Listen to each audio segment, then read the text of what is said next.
குரு ஜோதிடம் சேனல் நேயர்களுக்கு உங்கள் ஜோதிடர் ஜே.எம்.எஸ். சந்திரமௌலியின் அன்பான வணக்கங்கள், வாழ்த்துக்கள்.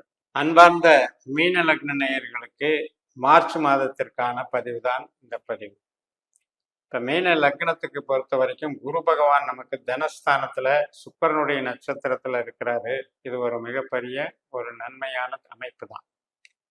ஆனாலும் நம்மளுடைய லக்னத்துல ராகு இருக்காரு, 7ஆம் வீட்டுல கேது இருக்காரு. இந்த மார்ச் மாதத்துல சூரியன் நகர்வை பொறுத்தும் நம்மளுடைய பலன்களை பார்க்கணும்.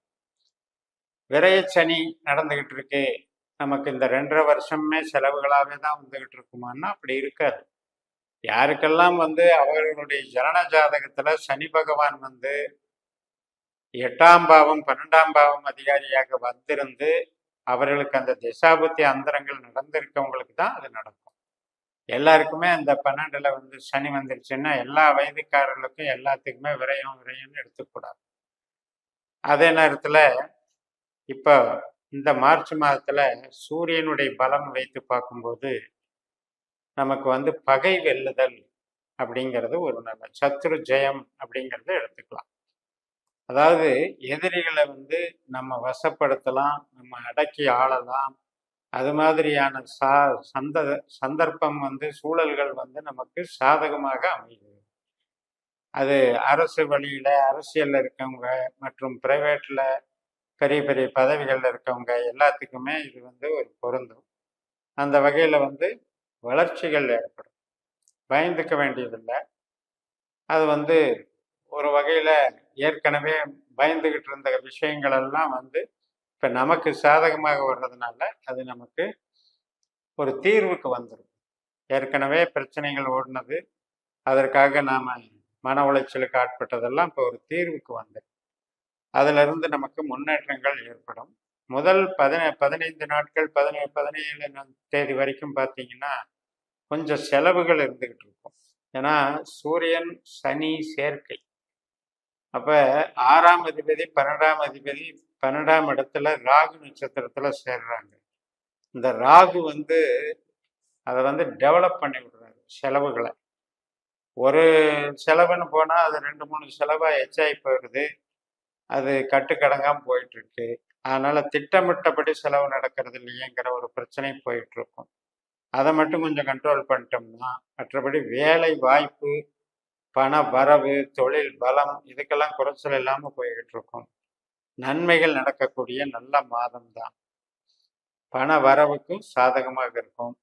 இளைய சகோதரம் சகோதரி வகையில நல்ல பக்கபலமா இருப்பாங்க. அவங்களுடைய வளர்ச்சிகளும் சிறப்பாக டெவலப் ஆகும். அவங்களுடைய வளர்ச்சிகளும் நமக்கு மகிழ்வை தரும்.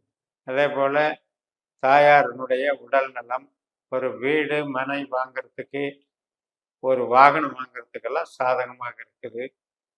குழந்தைகள் சம்பந்தப்பட்ட விதத்துல சில செலவுகளை கொடுக்கும், அல்லது அவங்களுக்கு உண்டான ஆரோக்கிய ப்ராப்ளம் அதனால வரக்கூடிய செலவுகளாகவும் அது இருக்கலாம்.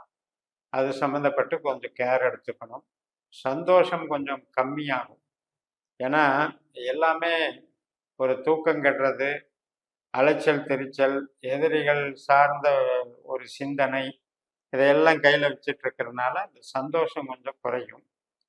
அதே நேரத்தில் வேலை வாய்ப்புகள் பிரகாசமாக வேலை செய்யும். கணவன் மனைவி உறவு சார்ந்த விஷயத்துல கொஞ்சம் விட்டு கொடுத்து போகணும். இந்த சூரியன் சனி கிரக யுத்தம் என்பது நமக்கு அடிப்படையில் அது ஒரு ஈகோ கிளாஷ் மாதிரி, முதலாளி தொழிலாளி மாதிரி 2 பகை கிரகங்கள் 12ஆம் இடத்துல இருக்கும்போது தேவையில்லாத ஒரு விஷயமா இருக்கும். ஆனால் பெருசா பூதாகாரமா அது சண்டையை வளர்த்து விட்டுரும். அதனால மெயினாக வதந்திகள் சார்ந்து அந்த வதந்திகளை பேஸ் பண்ணி அல்லது இன்னொரு நபர்னுடைய பிரச்சனையை எடுத்து பேசிட்டு அதனால வரக்கூடிய சண்டைகள் தவிர்த்துக்கணும். அது மாதிரி போய்க்கிறது நல்லது. நமக்கு பூர்வீகம் சம்பந்தப்பட்டதுலையும் கொஞ்சம் தலையிடாமல் இருக்கணும். இப்போ தந்தை மகன் உறவு, பூர்வீக சார்ந்த விஷயங்கள், ஒரு குலதெய்வ கோயிலில் கமிட்டி போடுறாங்க, நாம ஏன் முன்னிறுத்தலை அப்படின்னாலாம் நம்ம டென்ஷன் ஆகக்கூடாது. முடிஞ்ச அளவு அதுலேருந்து விலகி நிற்கிறது நல்லது. ஏனென்றால் அது நமக்கு ஏதோ ஒரு வகையில் அது நமக்கு டிஸ்டர்பன்ஸை கொடுத்துருங்கிறதுனால இந்த மாசத்துல அதை தவிர்த்துக்கணும். அதே போல் நமக்கு தொழில் பலத்துக்கு வந்து மூலதனம் போடுறதுல ஒரு அளவு கரெக்டாக ஃபிக்ஸ் பண்ணிட்டு பண்ணணும். முடிந்த அளவு சிக்கனத்தை கடைப்பிடிக்கணும். அதே போல் நமக்கு ஒரு தொழிலை விரிவாக்குறது, ஒரு ஒரு பிரான்ச்சை எக்ஸ்டெண்ட் பண்ணுறது, இன்னொரு இடத்துல பிரான்ச் போடுறது, இது மாதிரி எக்ஸ்பென்ஷன் பண்ணுறதுக்கெல்லாம் சாதகமாக இருக்கிறது. வளர்ச்சிகள் நன்றாக இருக்கும். மூத்த சகோதர சகோதரி வகையில் மேன்மைகள் ஏற்படும். அவங்களுக்கு அனுகூலமும் ஆதாயமும் ஏற்படும்.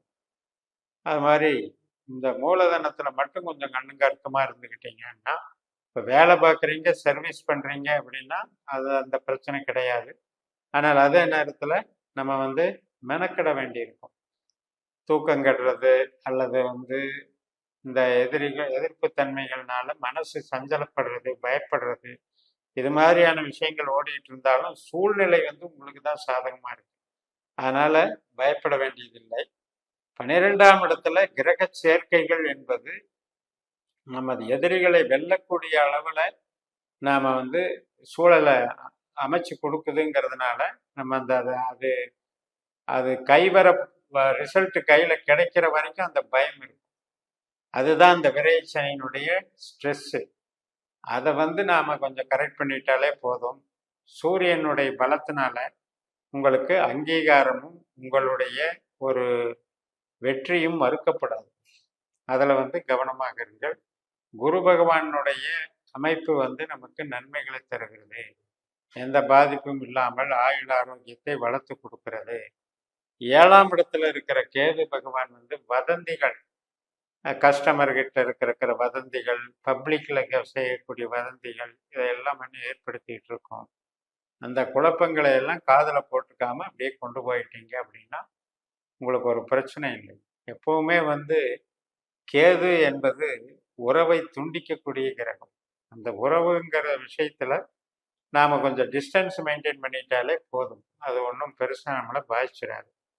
ஸோ ஜென்ரலாக எடுத்துக்கிட்டிங்கன்னா பெருசாக விரைச்சனினால நம்ம 2.5 வருஷமே பாதிச்சுக்கிட்டே இருக்கணுங்கிறது அவசியம் இல்லை. அந்த அளவுக்கு நம்மளுக்கு சனி என்பது நம்மளுடைய சுயபலத்தை கொஞ்சம் இழக்க வைத்து அலைச்சல் திருச்சலை ஏற்படுத்தி அதன் மூலம் கொஞ்சம் நமக்கு வந்து ஒரு பயத்தை உண்டாக்கும் அல்லது சலனத்தை உண்டாக்கும், தாமதங்களை ஏற்படுத்தும். வாழ்க்கையில் வந்து வளர்ச்சி, ஒரு பொருள் வருமானத்துக்கு தாமதம் ஏற்படுத்துறதுங்கிறது ஒரு கணக்கு. அதை காம்பன்சேட் பண்ணுறதுக்கு தான் குரு பகவான் இருக்கார்.